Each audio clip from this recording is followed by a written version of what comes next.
Hi there, welcome back to Dodec Builds and Warp Core Wednesday. This is part 2. In this video I'll be covering the assembly of the main internals, the LED baffles and the LEDs themselves. If you missed part 1, check out my channel or take a look at the playlist at the end of this video. Part 3 will actually cover the installation of the controller software for this. However, because I wanted to test what I'd done in terms of the LED assembly, I have kind of skipped ahead, so you'll see the lights working here. The good thing is that gives me an opportunity to show a mistake I made and how I resolved it. First up, the LED strips need to be cut up as required. Cutting them is pretty simple.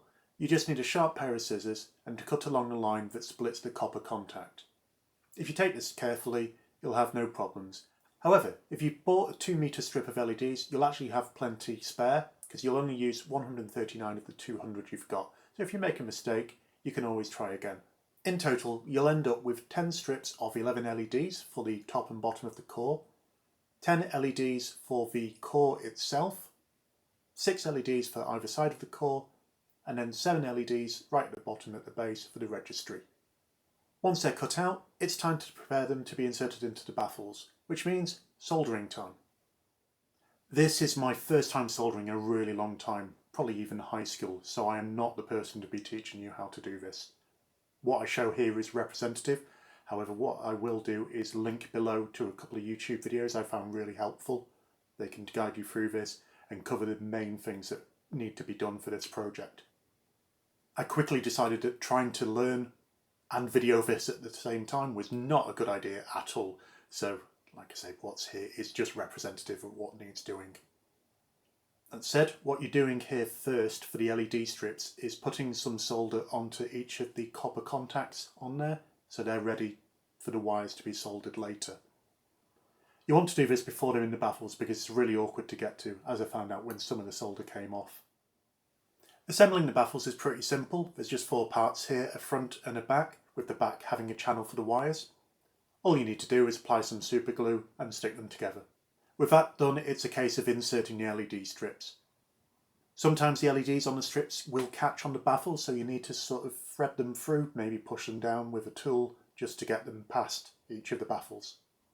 The direction of the data matters, and what I found is the instructions that come from MakerWorld aren't really clear on this. In fact, the images show all of the data channels going the same direction. However, there is an image on MakerWorld which shows the correct directions for the data. If you scroll down into the comments, you'll find that, and I'll flash it up here as well. For the core itself, you'll need to basically glue these on while the back of the LED strips is adhesive. It's not strong enough to hold. Finally, it's onto the wiring. This is AWG26 wire. I've got it in 3 colours, red and white for the power and green for the data. You'll need to cut this to the required length. I suggest not going too short because it can be quite fiddly to turn them round when needed. Once you've got it cut, then it's a case of stripping the ends and tinning them in preparation for soldering to the LED strips. These are really small contacts, so it is a fiddly job doing this soldering work. I'm glad I prepared the strips beforehand because it would be even worse if you also had to do that. Just take your time, be patient. In my case, I did this over several days so as not to feel overwhelmed by it. I was definitely somewhat nervous. By the end of this, you'll have a cool mass of electronics, which is starting to resemble the finished article. Now let's touch on mistakes. As I said at the start, there's a mistake I made in this stage, which had me stumped for quite a while. However, on reflection, it was kind of obvious what the issue was once I'd found it. So it's in the last place you look, right? When I powered it up, I could get power and some of the lights were working, but all of them, after the first strip, were really dim, and only a few at the top seemed to come on. Red seemed to work best of all the colours, however, it still wasn't great. After a bit of playing with settings, I left it for a while to come back later with a clear head. Now, some of you may have already jumped to the logical cause here, which obviously escaped me at the time. It's failing after 1 strip now. What's happening there? You've got a join between 2 strips and some soldering. And this is my first time soldering, and that joint happened to be the first one I did. I wiggled one of the wires and it just came loose, and then when I actually pressed it to the contact, everything came alive. Magic, right? I resoldered that, and all good.